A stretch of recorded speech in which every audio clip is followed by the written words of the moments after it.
जो बेटा अपने माँ बाप के लिए कदम बढ़ाता है, भगवान उसके लिए सैकड़ों कदम बढ़ा के आगे आते हैं कि भाई तुमने अपने पुत्र धर्म का कर्तव्य पूरा किया, पालन किया, तो मैं भी अपना कर्तव्य पूरा करूंगा और मैं भी, तुमने अपने माँ बाप को हम वृंदावन से सीधा सुख दिया है तो मैं भी तुम्हें सुख दूंगा।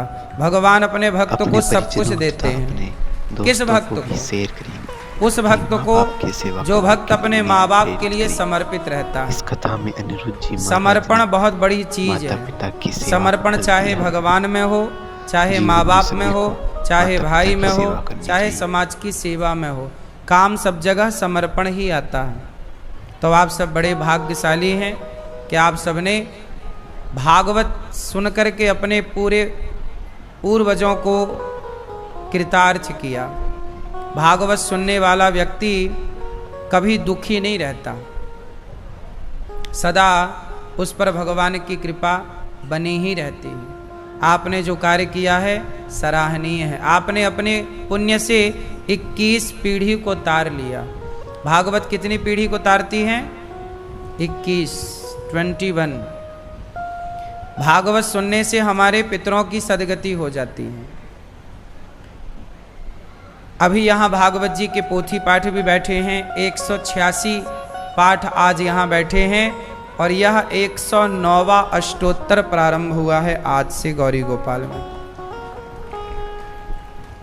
यहाँ पर आज भागवत जी के पोथी पाठ बैठे आप सब यजमान बन करके दूर दूर से आए और किसी ने अपने पिता के लिए, किसी ने पुत्र के लिए, किसी ने भाई के लिए, किसी ने अपने किसी अपनों के लिए भागवत जी का पाठ कराया, तो किसी ने सुख शांति के लिए कराया, किसी ने अपने कल्याण के लिए कराया, तो किसी ने संतान की प्राप्ति के लिए कराया। जो भी आप भागवत श्रवण करते हैं, जिस कामना से करते हैं, भागवत जी आपकी पूरी जो कामना है उसे पूरा जरूर करती हैं। कितना भी बड़ा पापी हो, भागवत सुनने से तर ही जाता है। कोई भी कामना हो, कोई पूरी करे ना करे, पर भागवत जी आपकी कामना जरूर पूरी करती हैं। इसलिए कामनाओं को लेकर भी यदि आप बैठे हैं तो भागवत जी आपकी समस्त कामनाओं को पूरा करती हैं। जीवन में भागवत अवश्य सुनना चाहिए, इसी बात को आपने सिद्ध किया है, सार्थक किया है। प्रिय भक्तों, आप लोग भी अपने पितरों के लिए भागवत जी का पाठ कराना चाहें तो 6 जून से लेकर 12 जून तक फिर भागवत जी के यहाँ पर पोथी पाठ बैठेंगे। आप भी अपने पितरों के लिए, पूर्वजों के लिए कार्य कर सकते हैं। हमारे श्री वासुदेव, कृष्णा, शिवराम, कोकिला, शांतिबाई, गीता देवी, सांगोले समस्त परिवार तिमरनी हरदा MP से हैं। आपने यहाँ गौरी गोपाल आश्रम की सेवाओं को देखकर वृद्ध माओं के लिए, संतों के लिए आपने 2 लाख रुपए का सहयोग किया है। एक बार ताली बजा करके पूरे परिवार का धन्यवाद करते हैं। गौरी गोपाल आश्रम सेवाओं के लिए जाना जाता है पूरी दुनिया में, और आप लोग यहाँ आकर के देखते भी हैं। आओ अब कथा की गंगा में डुबकी लगाते हैं और प्रेम पूर्वक अपने आप को भगवान की चर्चा से जोड़ते हैं। भागवत 18,000 श्लोकों का ग्रंथ है। भागवत जी कितना विशाल ग्रंथ है। कितने श्लोक हैं? कितने श्लोक हैं भैया? सब चालू है? चेक करो, सब चालू है? कितने श्लोक हैं भागवत जी में? 18,000। 335 अध्याय हैं। भागवत जी में 12 स्कंध, 12 स्कंध। भागवत किसने सुनाई थी सबसे पहले? भागवत किसने किसको सुनाई सबसे पहले? पता है आपको? क्यों मैया? भागवत किसने सुनाई, किसको सुनाई? सबसे पहले भगवान नारायण ने ब्रह्मा जी को सुनाई। भागवत सबसे पहले किसने किसको सुनाई? भगवान श्रीमन नारायण ने किसको सुनाई? ब्रह्मा। ब्रह्मा कौन है? भगवान के पुत्र हैं। नारायण के पुत्र कौन? ब्रह्मा। तो सबसे पहले भगवान ने अपने पुत्र ब्रह्मा को सुनाई। फिर ब्रह्मा जी के पुत्र हैं नारद, तो फिर ब्रह्मा जी ने नारद जी को सुनाई।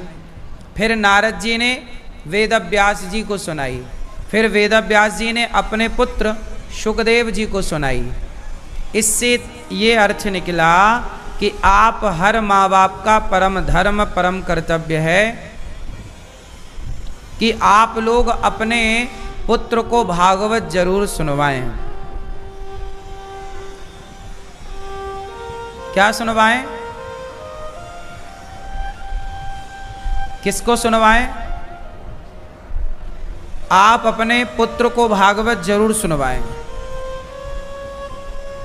क्यों? स्कूल में शिक्षा है। स्कूल में क्या है? क्या है? स्कूल में शिक्षा है, पर भागवत में संस्कार हैं। बच्चे स्कूल से शिक्षा पाएं और भागवत से संस्कार पाएं, बैलेंस बना रहेगा। अभी क्या है? शिक्षित तो है समाज, पर संस्कारहीन है। आज की समाज कैसी है? शिक्षित तो है पर संस्कारहीन है। संस्कार क्यों नहीं आए? क्योंकि आपने शिक्षा तो दी, भागवत नहीं सुनवाई। 7 दिन आप भागवत सुनेंगे, निरंतर आप भागवत सुनेंगे, गारंटी मेरी है। देखो, जो भागवत सुनता है उसके जीवन में संस्कार आ ही जाते हैं। भागवत सुनने वाला व्यक्ति कभी चोरी नहीं करता। अब देखो कितने लोग ऐसे हैं जो पहले मांस खाते थे, शराब पीते थे, गलत काम करते थे। भागवत सुनने के बाद उन्होंने मांस खाना छोड़ दिया, शराब पीना छोड़ दिया। ये परिवर्तन कोई डॉक्टर तो नहीं ला सकता था ना। आपको मांस खाना छुड़वाने का काम ये डॉक्टर तो नहीं कर सकता था। शराब पीते पीते आदमी बुढ़ा हो गया, डॉक्टर तो नहीं छुड़वा सकता। लेकिन कथा में आप केवल बैठ जाओ, कितने लोग, एक दो नहीं, लाखों लोग ऐसे हैं इस देश में। आप में से शायद कोई यहाँ बैठा भी हो जिसने कथा सुन करके शराब छोड़ दी हो। है कोई आप में से ऐसा जिसने कथा से शराब छोड़ी हो? ये देखो, 4 हाथ 5 हाथ उठ गए, यहाँ 6। मांस कितने लोगों ने छोड़ा कथा सुन के? देखो, इतने लोगों ने मांस छोड़ दिया। कम से कम 20-25 हाथ उठे हैं। अब बताइए कि ये परिवर्तन कहाँ से हुआ? कथा से हुआ। ना तो कोई टैबलेट दी गई, ना कोई इंजेक्शन लगाया गया, ना भर्ती किया गया, ना कोई पैसा लगा, और आपकी बीमारी ठीक हो गई। किसके बल पर? केवल सत्संग के बल पर। इसलिए कहता हूं कि सत्संग जरूर करो, भागवत जरूर सुनो। भागवत सुनने से क्या होगा? संस्कार मजबूत होंगे। बिना संस्कार के आपका जीवन जानवरों की तरह है। इसलिए भागवत सबसे पहले भगवान नारायण ने अपने पुत्र को सुनाई, ब्रह्मा जी को। ब्रह्मा जी ने अपने पुत्र नारद जी को, नारद जी ने वेदव्यास जी को, और वेदव्यास जी ने अपने पुत्र शुकदेव जी को। वही शुकदेव जी ने राजा परीक्षित को भागवत सुनाई। और जब राजा परीक्षित को भागवत सुनाई गई तो 7 दिन में राजा परीक्षित जी का उद्धार हो गया। राजा परीक्षित जी को क्या प्रॉब्लम थी? श्राप लगा हुआ था, 7 दिन में मरने का श्राप था। राजा परीक्षित जी को कितने दिन में मरना था? क्यों? ओ पंचायती मैया, राजा परीक्षित को कितने दिन में मरना था?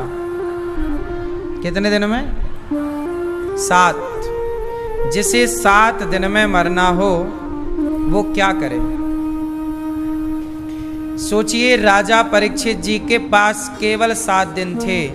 भागवत सुनी, उन 7 दिनों में जो काम सारी उम्र में ना कर पाए वो काम 7 दिनों में हो गया। आप सारी पढ़ाई पढ़ लो, सारी जिंदगी पढ़ो, सारी जिंदगी में जो ना सीख पाओगे वो 7 दिन की कथा में सीख जाओगे। ये कथा का प्रभाव है। सत्संग कोई कंटिन्यू करे निरंतर। अब आप लोग गलती क्या कर जाते हैं कि सत्संग करते तो हैं, आज कथा सुनी, 1 दिन सुना, 2 दिन सुना, 4 दिन सत्संग किया, फिर 10 दिन तक नहीं सुना, फिर 5 दिन सुना, 15 दिन नहीं सुना, फिर 10 दिन सुना, 1 महीने नहीं सुना। आप लोग ये गलती करते हैं। बताओ, आज हमने भोजन किया, अब 4 दिन नहीं करेंगे, कैसा है? आज हमने पानी पी लिया, अब 4 दिन नहीं पिएंगे, कैसा है? पानी रोज पीना पड़ता है, भोजन रोज करना पड़ता है। शरीर की जरूरत भोजन है, शरीर की जरूरत पानी है या नहीं? क्या बिना पानी और बिना भोजन के शरीर चलेगा? उत्तर दो। जैसे पानी और भोजन शरीर की आवश्यकता है, उसी तरह मन की, बुद्धि की, आत्मा की आवश्यकता सत्संग है। शरीर को रोटी चाहिए, फल चाहिए, दाल सब्जी सलाद चाहिए। ऐसे ही आत्मा को, मन को, बुद्धि को सत्संग चाहिए। सत्संग क्या होगा? सत्संग करने से, सत्संग करने से मन शांत होता है। मन शांत होगा तो आत्मा को शांति मिलेगी, बुद्धि को शांति मिलेगी, चित्त को शांति मिलेगी। अब क्या है, रोटी खा के शरीर तो शांत हो जाता है, लेकिन आपने शरीर का आहार तो दिया, पर मन और आत्मा का आहार आपने दिया ही नहीं। समझो ना, शरीर का आहार है भोजन, और आत्मा और मन का आहार है भजन। भोजन भजन, बोलो भोजन भजन, भोजन भजन। भोजन में लगी है मात्रा। बताओ, भोजन में कौन सी मात्रा लगी है? ओ की मात्रा। भा में ओ की मात्रा, भो मात्रा लगी है। भोजन में लगी है मात्रा, जबकि भजन में कोई मात्रा नहीं है। भजन है कोई मात्रा। इसका मतलब है कि भोजन करो तो मात्रा से करो। ज्यादा खाओगे बीमार पड़ जाओगे। भोजन करो तो मात्रा से करो, और भजन करो तो बिना मात्रा का करते रहो, करते रहो। कोई इसकी हिसाब किताब नहीं, कितना ही होना चाहिए, जितना अधिक से अधिक। भोजन अधिक कर लोगे मर जाओगे, बोलो हाँ। पर भजन अधिक कर लोगे तो तर जाओगे। ज्यादा खाओगे तो मर जाओगे, और भजन को ज्यादा किया तो तर जाओगे। अच्छा, भजन करने से क्या होता है? कथा सुनो। कथा सुनना ही भक्ति है। भक्ति का मतलब क्या है? माला जप रहे हैं, ये भी भक्ति है। पर आप 3 घंटे बैठ के कथा सुन रहे हैं, ये भी तो आप भक्ति कर रहे हैं। भगवान का गुणगान सुन रहे हैं, भागवत सुन रहे हैं, मतलब आप भक्ति कर रहे हैं। और ये जो भक्ति का पुण्य है, कहते ना, आग सब कुछ जला सकती है। आग सब कुछ जला सकती है, पर आग में इतनी ताकत नहीं कि वो भक्त की भक्ति को जला सके, पुण्य को जला सके। आपका पुण्य, आपने जो पुण्य किया, किसी भूखे को आपने रोटी खवा दिया, प्यासे को पानी पिला दिया, ये पुण्य हो गया। आग के पास इतनी ताकत नहीं है कि वो आपके पुण्य को जला सके। जब आप मरोगे तो आपका शरीर जलेगा चिता पर आपके शरीर से किया गया पुण्य अमर हो जाएगा, उसे आग नहीं जला पाएगी। जो आप भक्ति करोगे, सत्संग करोगे, कथा सुनोगे, वह अमर है, उसे कोई आग कभी नहीं जला सकती। इसलिए तो कहते हैं कि भजन करो, भजन करो मस्त जवानी में बुढ़ापा किसने देखा है। भगवान का चिंतन करो, नाम जप करो, अच्छे काम करो, पुण्य पुण्य कर लो, पाप पाप टालते चले जाओ। कल पाप करेंगे, कल पाप करेंगे, आज पुण्य करो, पाप को टाल दो कल पर। कल किसने देखा?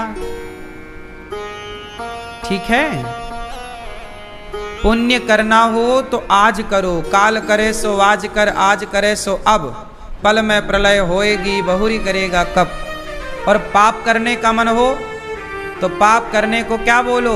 आज करे सो काल कर, काल करे सो परसों। अरे जल्दी जल्दी क्या करना है, जिंदा है अभी बरसों। तो पाप को कल पर टालो, पुण्य को आज ही कर डालो। सत्संग बहुत जरूरी है। तो भागवत में सुखदेव भगवान ने राजा परीक्षित को 18,000 श्लोक जब सुनाए तो राजा परीक्षित जी को मुक्ति मिल गई। क्या मिल गई? बोलो, बताओ, मुक्ति किसे कहते हैं? क्यों मैया, ओ मेरी माँ, बताओ मुक्ति किसे कहते हैं? आप बताओ मेरी माँ, मुक्ति किसे कहते हैं? बताओ, मुक्ति किसे कहते हैं? आप बताओ, मुक्ति किसे कहते हैं? चश्मा वाली मैया, बैठे बैठे बताओ।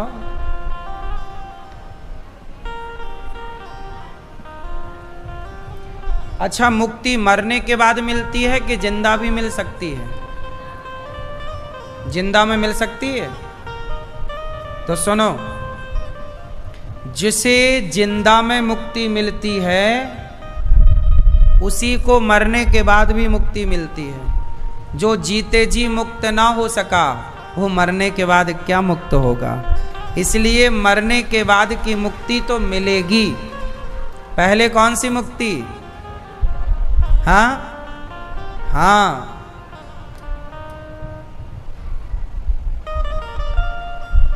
पहले जीते जी, हमें पहले जीते जी मुक्ति को पाना है। मरने के बाद तो मिल ही जाएगी, जाएगी कहाँ भाग के। मुक्ति को पाना कोई कठिन काम थोड़ी है। पहले मुक्ति पाना है किससे? चलो, जीते जी मुक्ति किससे? अपने क्रोध से मुक्ति। किससे मुक्ति? आप में से कितने लोगों के पास क्रोध नाम की बीमारी है? कितने लोग बीमार हैं क्रोध से? पहले हाथ उठा के दर्शन दो। किस किस को क्रोध आता है?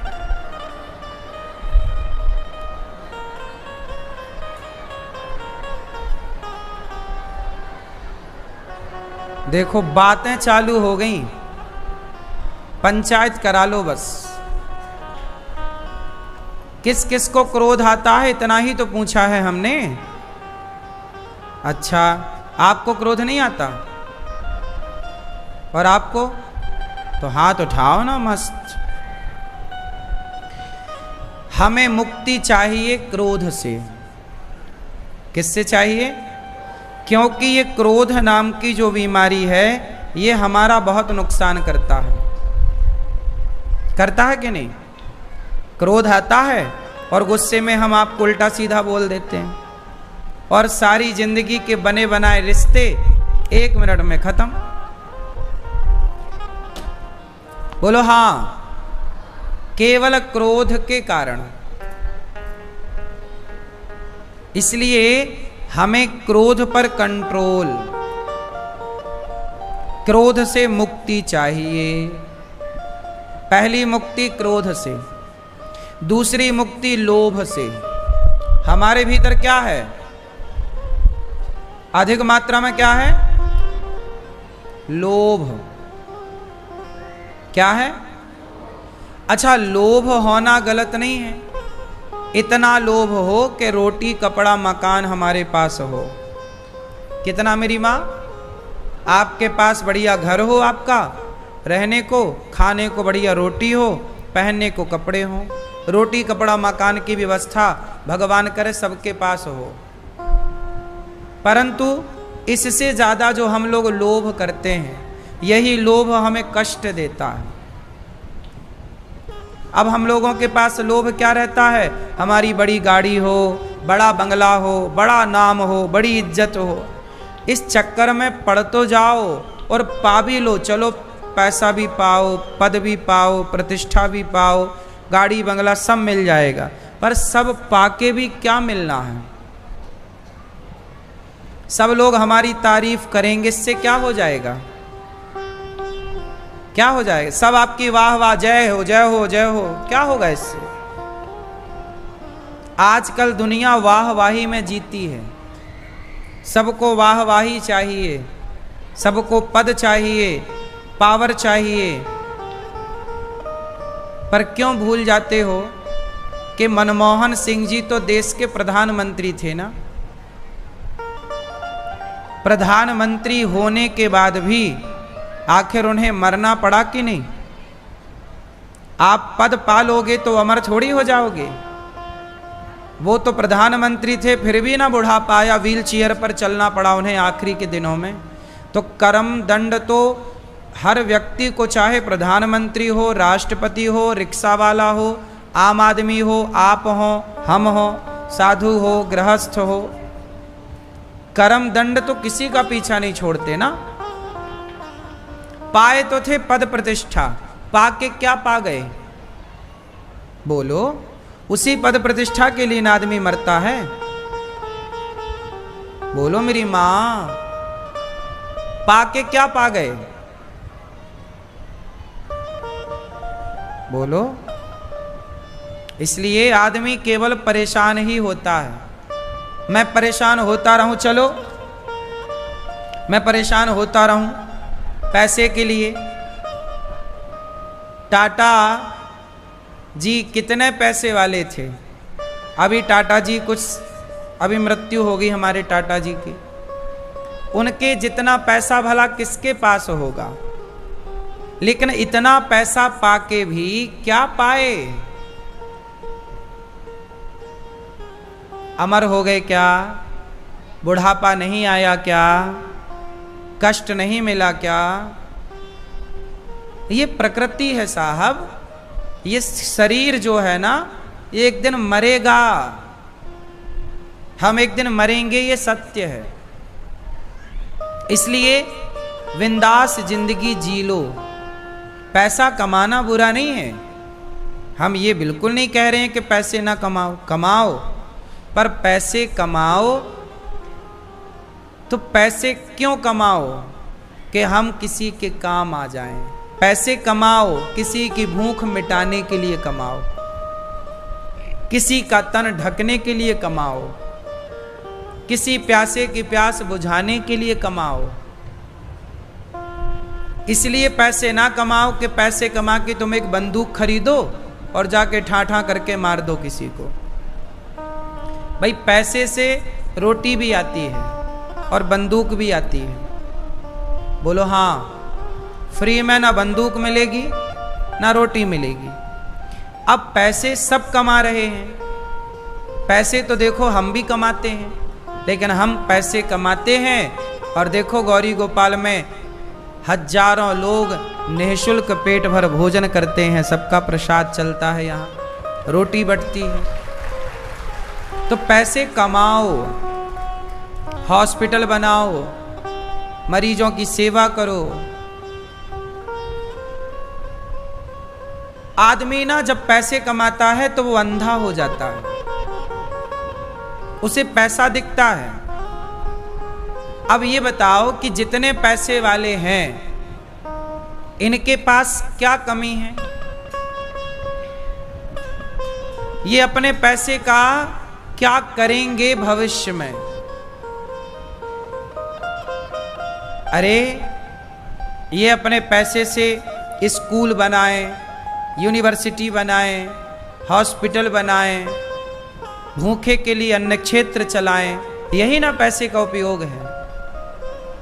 कमा कमा के तो रख के टाटा जी भी चले गए, कमा कमा के रख के तो चले गए। कुछ हिस्से में उन्होंने पुण्य किया भी होगा, तो जो पुण्य किया होगा वो पुण्य उनके संग चला गया। बाकी तो सब यहीं धरा रह गया ना। कहते ना खाया पिया अंग लगेगा, खाया पिया, जोर से, खाया पिया अंग लगेगा, दान दिया संग चलेगा, और बचे खुचे में जंग लगेगा। यही रीति है, ये संसार की सत्यता यही है कि खाओ पियो अंग लगे, दान दो तो संग चले, और बचे खुचे पे। अब देख लो,